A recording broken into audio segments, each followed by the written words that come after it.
안녕하십니까. 2024년 8월 28일 수요일 장애인생활신문 미디어생활 소리로 보는 뉴스 시작합니다.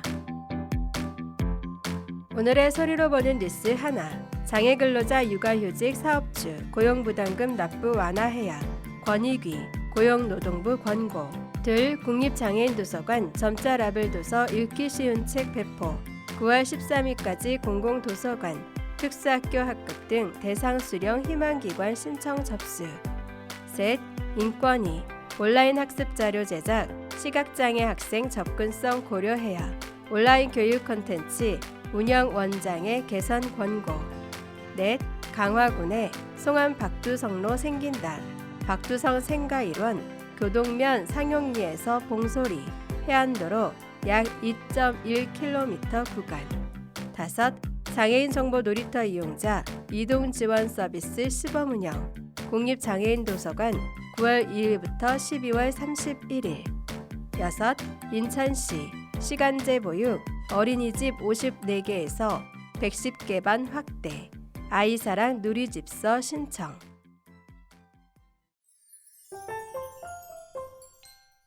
첫 번째 소식입니다. 장애인 근로자가 마음 편하게 육아휴직을 할 수 있도록 장애인 근로자의 육아휴직 시 사업주의 고용부담금 납부 의무를 완화해야 한다는 판단이 나왔습니다.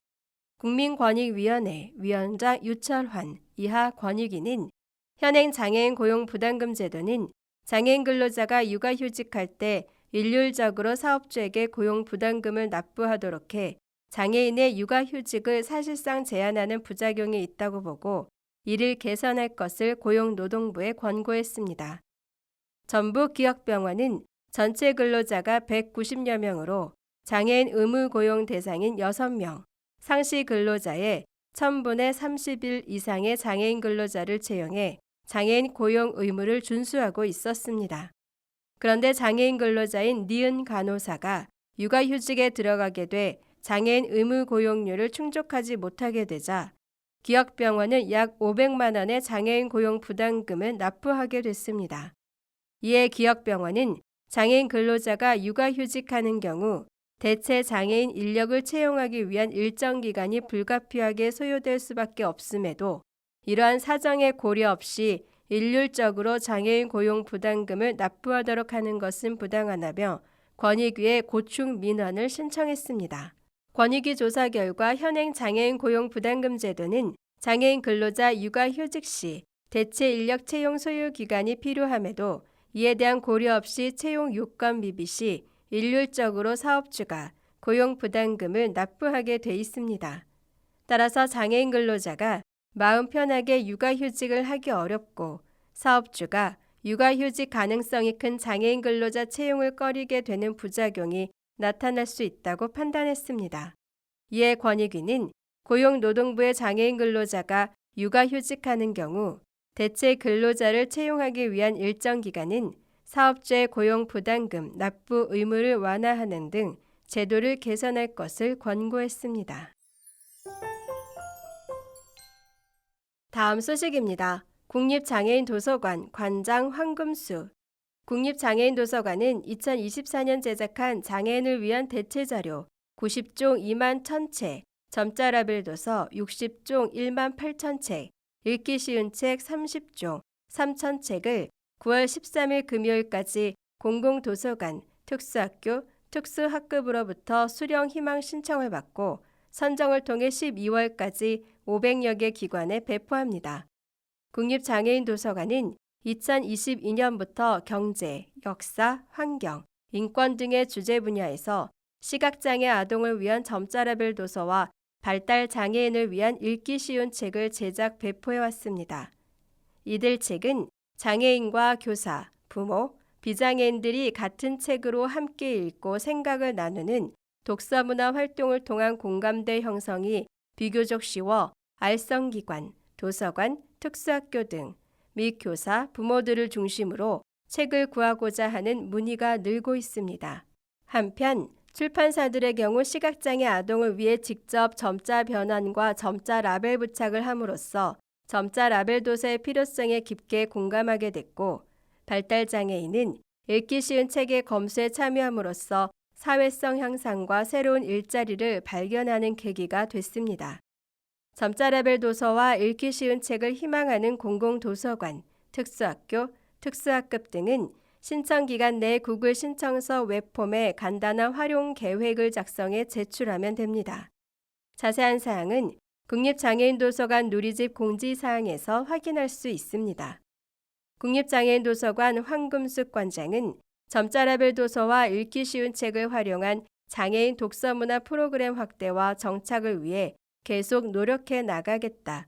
알선 도서관, 특수학교, 특수학급 및 출판사들의 지속적 관심과 참여를 부탁드린다고 밝혔습니다.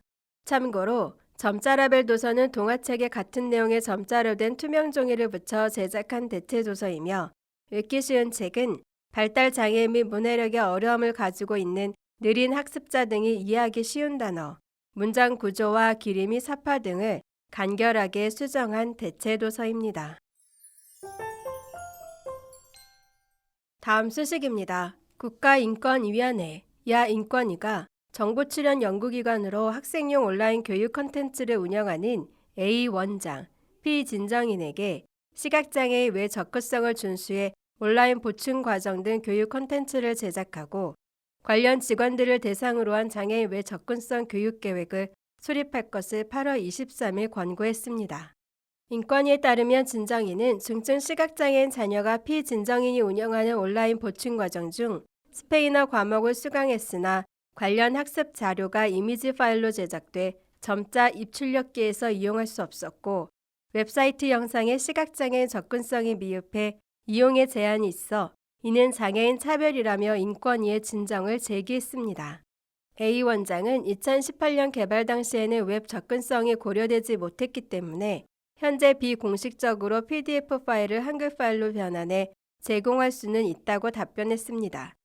또한 2025년 온라인 보충과정 운영사업 내 신규 콘텐츠를 개발할 경우 장애 학생을 위한 콘텐츠 개발에 대한 협의를 진행할 예정이며 앞으로 시각장애 학생의 요구가 있으면 학습 자료의 한글 파일 변환 등 정당한 편의를 제공하겠다고 답변했습니다.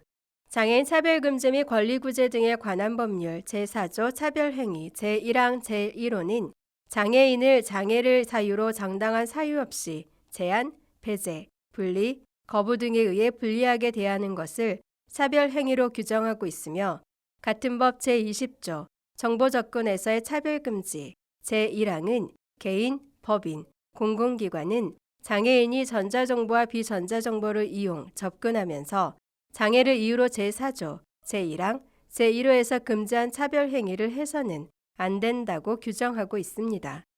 이에 인권위 장애인차별시정위원회는 A 원장이 제공하는 온라인 보충과정은 이 알림 애플리케이션을 통해 전국 중학교, 고등학생 누구나 신청이 가능한 콘텐츠로서 시각장애가 있는 학생도 차별 없이 이를 이용해 학습할 권리가 있으므로 음성지원 프로그램이나 점자 입출력기를 통해 학습 자료를 이용할 수 없게 하거나 강의 영상의 대책 텍스트를 제공하지 않는 것은 시각장애인의 웹 접근성을 제한하는 차별로 판단했습니다.